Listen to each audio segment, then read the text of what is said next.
سلام و درود من با شما. شبتون بخیر باشه انشالله. امید که همیشه برقرار باشید. من امشب میخواستم یک محلولی معرفی کنم که این محلول ما تعدادی از ما، همه نه، حمام که بیرون میایم بدن ما خشک، سوزنی میشه، مخصوصا دست، کول، پشت سر، پشت کمر، اینا سوزنی میشه و بسیار خشک. انسان فکر میکنه که پوستش داره ترک میخوره یا خارش پیدا میکنه. من اومدم چند سالیه، نه تازه نیست، یه محلولی درست کردم. این محلول بحث اولش مغز هست، یعنی بهدانه خودمون. این بهدانه رو چند مسقال میگیرم، تو آب جوش خیس میکنم، یه ژله به ما میده. بعد یه داروهای دیگه هست مثل اسفرزه، مثل بعضی وقتا تخم کرفس، نه تخم کرفس، تخم غرفه، اونم بهش اضافه میکنم. یه ژلی به ما میده. این ژل یه روغنی هم مثل روغن نارگل یا روغن گلسرین یا روغن کرچک، ولی بهترینش روغن نارگله یا روغن اسقدوسی که خودتون گرفته باشید. این هم به این محلول رو اضافه میکنم. البته محلولش آب نیست، با آب خیس نمی کنم، با گلاب خیس میکنم، چون گلاب خراب نمیشه. آب اگه باشه گند میکنه، هر جا میره وای میسه، خب یه مقداری بو میده، خراب میشه.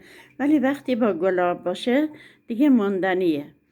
من این محلولم درست میکنم. از حمام که اومدیم بیرون اسپری میکنم به کل بدن، ماساژ میدم. هم چربی میرسونه، هم نرم کننده بسیار خوبیه که الان تو اسپری نیست، تو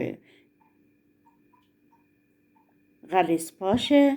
نه به دستم که میمالی دستات نرم و لطیف میکنه. اینم یکی از کارهای منه که دوست داشتم خودتون آماده کنید و استفاده کنید، چون هر کاری آدم برای خودش انجام بده ارزشش خیلی بیشتره. امیدوارم که همه کدبانوهای خانه این کدبانگری هم داشته باشن. خب من که کار میکردم، شاید به خاطر اینکه خواهان زیادی داشت و حالت خودم هم همینجور بود، مخصوصا دخترم، اینو درست کردم. ولی خب بعد به همه دادم، پای کرماشو گذاشتم یا پای شامپوهاشو گذاشتم. گاهی وقتا پول نگرفتم، گاهی وقتا هم به قیمت خیلی ارزون. من اول 10 تومن میدادم، حالا خود بدونه مسقالی 900 تومنه، مسقالی 300 تومنه که الان میگن شده 500 تومن، ولی الانش نگرفتم. ولی من اون موقع میدادم 10 تومن. خب حالا به هر حالی بسیار لطیف کننده است، نرم کننده خوبیه. اگر استفاده کنید شما هم ازش بهره خوبی خواهید گرفت. اینم امشب هدیه من به شما. امیدوارم که تونسته باشم ادای حق به جا بیارم، چون همه ما برگردن هم حق داریم. امیدوارم شماها هم حلال کنید، همه اطرافیان. و من هم دوست دارم خالصانه، همه را دوست می‌دارم و همه برام یکیه. میگم سمت راست و سمت چپ و پیش و رو و پشت سر همه یکیه. همه شاد و سربلند باشید. روز و شبتون بخیر.